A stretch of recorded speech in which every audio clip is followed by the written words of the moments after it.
This is Colin O'Keefe for LXBN, and today I'm joined by Michael Nesteroff, an attorney at Lane Powell and author on the firm's blog, Sustainability and Climate Change Reporter.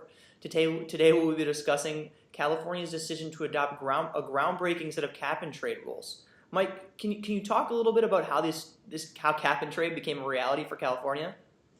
It was a long and torturous process, I'll tell you. Back in 2006, the California legislature passed a bill that's become known as AB 32. That was a landmark in and of itself. It's requiring California to reduce its greenhouse gas emissions to 1990 levels by 2020. And it sets up a whole range of strategies. And since the adoption of that, California's come up with called a scoping plan that details a bunch of strategies. Cap and trade is one piece of that, but it's probably been one of the more controversial pieces because the federal government tried to, or Congress tried to pass one a couple years ago. It never went anywhere. And, it's a fairly complicated, complex regime, and so it's been controversial. There was a ballot measure last fall to try to prevent it from being adopted. There was also a court case earlier this year. I see. Obviously, as you mentioned in your blog post, adopting these cap-and-trade regulations isn't going to be simply, flipping a switch and they're going to be there. Can you walk us through how these cap-and-trade rules are going to be rolled out and exactly who they're going to apply to? Well, it's going to start on a gradual basis, although, gradual being somewhat relative. There will be a large number of industries affected first, and then electric utilities will be brought in, then transportation fuels. And it's over the course of a couple of years that this will be rolled out. But it starts to take effect on January 1 of 2012. So in, barely 2 months.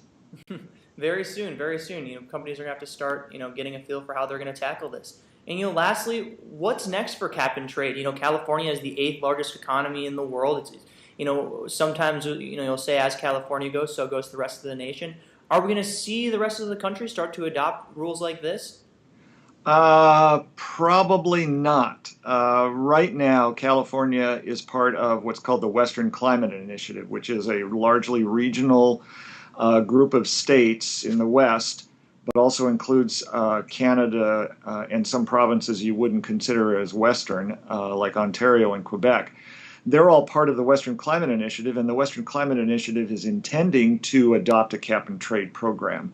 But most of the other states who are participants in the Western Climate Initiative are not going to adopt cap and trade. Washington and Oregon, for example, have not given those statutory authority, even though they are still participating in the Western Climate Initiative.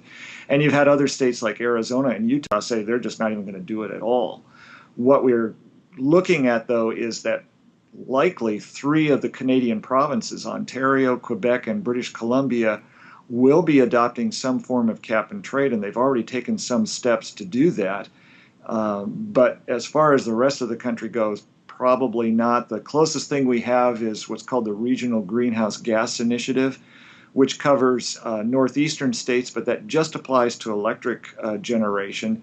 And you may have seen earlier in the year that New Jersey is deciding to back out of what's called RGGI, and that again has been controversial as to whether or not there's any benefit to be gained from that. There's lessons that are being learned out of it, and I think some of those will be applied to California. But California is clearly going to be the big experiment because it's economy-wide. It's not just limited to electric utilities. Mm-hmm. It's going to be very, very interesting to watch. I know a lot of states, a lot of people will be looking to California to see how this plays out. Mike, thanks for joining us today. Once again, it's Michael Nesteroff of Lane Powell and the Sustainability and Climate Change Reporter. For more on California cap and trade, be sure to check out sustainabilityclimatechangereporter.com and, of course, lxbn.lexblog.com. Thanks, Mike. Thank you.